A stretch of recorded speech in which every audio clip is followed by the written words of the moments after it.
Hello everyone, welcome to my channel. Today I'll show you how to make a invisible joining.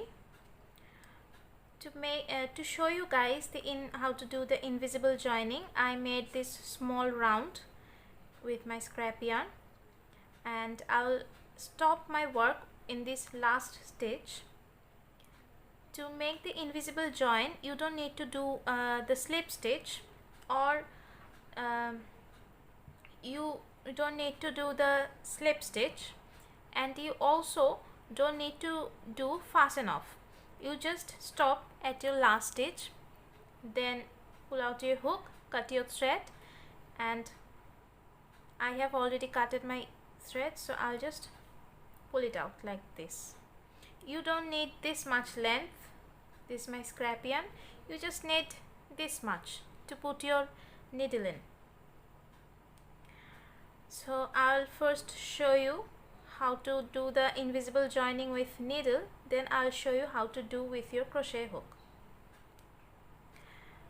Okay, so I started my round with a chain 2. This is not my first stitch. My first stitch is this double crochet. This double crochet, and what I'm gonna do is put my needle in the first stitch, just like you do with your hook, like this. I hope you guys can see. Just like your hook, you put your needle in the first stitch and pull out. Then you have to put your needle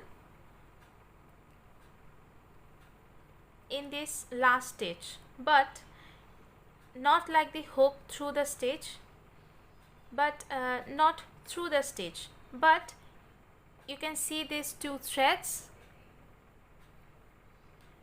These two threads, you have to put your needle in the middle and in the backward, like so, and pull your thread out and tighten it a bit, and that's it. You can see this joining looks like another stitch.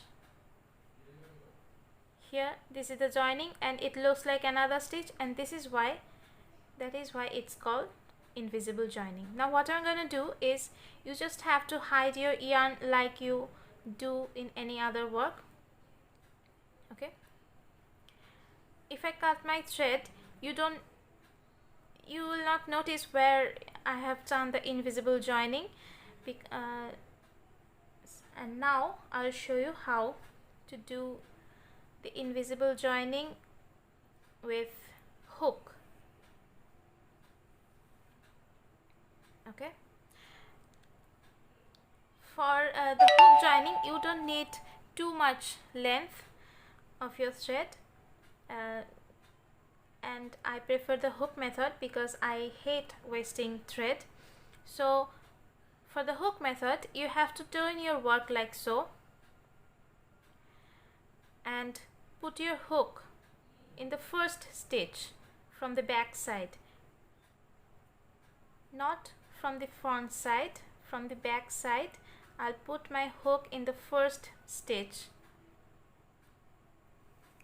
like that, and pull this thread out, and from this back side also I'll put my hook in this back loop. This is the front loop, this is the front loop, this is the back loop, so I'll put my hook in the back loop as I'm working from the back side, and I'll also pull this thread out, and your invisible joining with your hook is done. You have to hide your yarn through your work and cut your yarn, and no one will know where you have done the joining. That's why it's called the invisible joining. Thanks for watching.